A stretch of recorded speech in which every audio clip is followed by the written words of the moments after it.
When I analyze what might be seen behind the death of the late MP Ongondo, I told you very well, I actually instructed, the DCI, not to go very far, but straight to the bodyguards. And that is what I meant for.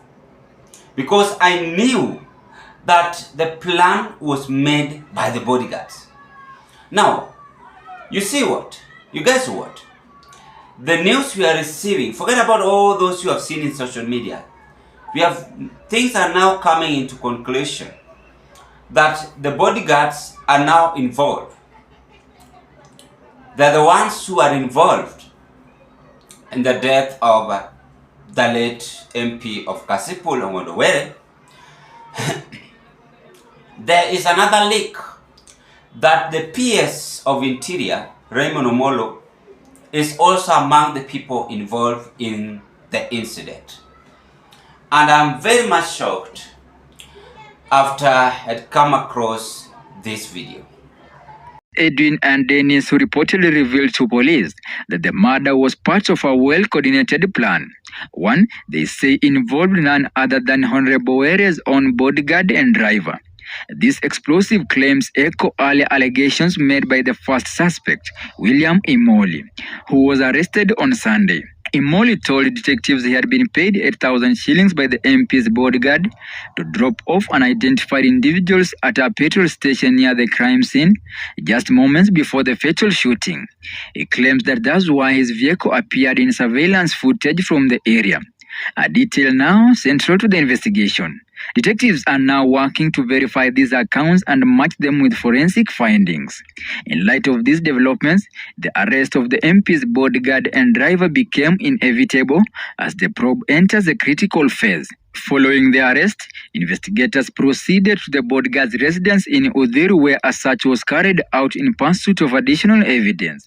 As the net tightened, detectives also confiscated mobile phones belonging to both the bodyguard and the driver for forensic analysis, hoping to trace financial transactions that could link them directly to the suspected killers. One of the suspects, William Imoli, had earlier alleged he received a down payment of 850,000 shillings, a claim partially substantiated after police recovered part of the money from his home.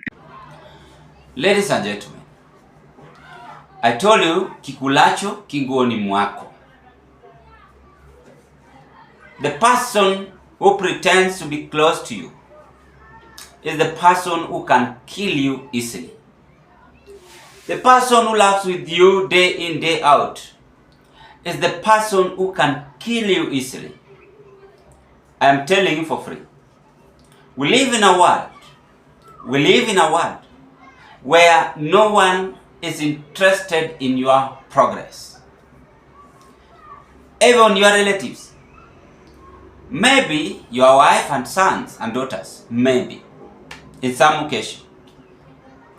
But in some occasion, they even use your wife to kill you, and it is possible. They might even use your sons to kill you, but the reality remains that we live in a bogus world, whereby you don't know who can kill you. That is why you must always trust in the Lord. But according to me, let us assume, according to me, if Ongondo had known this, and as the MPs were saying that it was somehow disturbed, mbona wange muendia wamuulize penye alikaa kwa kona nini mbaya, ndio mtu pia ji-expose. Which means hata yeye alishajua maybe one of the bodyguards had threatened him. Yes, one of the bodyguard had threatened him physically. Wewe unakaa hapo lakini ujue leo unakufa.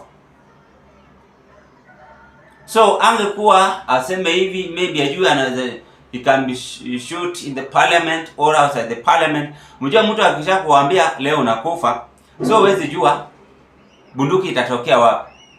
You get the point? So he had maybe that imagination that the moment atatoka kwa parliament, maybe huwa tunawaita silence men. Chup. Silence gun. Amepimwa. Inafanyikanga, si ndio? But the question is, what was the intention of the bodyguards to kill the MP? Number one, I suspect that the current aspirant had promised them a serious job. And in politics, you must have competitor, whereby if you are not keen, even that aspirant might kill you without you knowing. So he might even use your bodyguards to sweet talk you or to finish you completely, so that you will hear so many things. And believe me, you who is watching me, at the end of all this bodyguard will be given a job. Na hivyo ndio Kenya tuko. Mtu anafanya kitu, muliona Chebukati bila rig election, akarigi uchaguzi 2022, 2013. Hizo rumors mnasikia, there are things which have been planned. Oh, he was given a house, but I thank God that all is vanity. That is the thing. Today, Chebukati is nowhere to be seen. Because all this trouble Kenyans are passing through, most of these troubles were brought by the former IBC chairman, the late Chebukati. So what am I trying to say?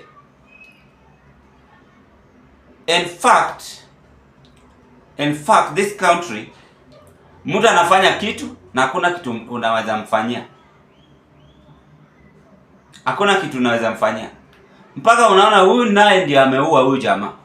DCI wanafanya investigation, wanaleta hata government pathologist, wala amekaa hapo sana. The result yake anasema, oh, he was killed, akadai na internal bleeding. Saa zingine atasema he was poisoned. Saa zingine kama umerogwa na wachawi, he was done this and this. Kwa sababu wamejua hii ni evidence, lakini hatufai tuseme. Kama hawa, mimi niliwaambia bodyguard ndio wamassociate na hii. And I knew. Sasa mimi siku hata na ongondo na nimejua. Because those are the first suspect. We must know to understand. May his soul rest in peace. And I want to thank those who are doing investigation for such kind of good job. Actually, I congratulate you, but it is so sad that you kill someone for you to benefit. You will not benefit. It is so sad. Hata huyu mzee alikuwa amezeeka zaidi. Hata hii term, ili mngemwache tu akufe his own death. Tusahau vile watu wanasema oh aliua wengi, oh nini. Tusahau nayo.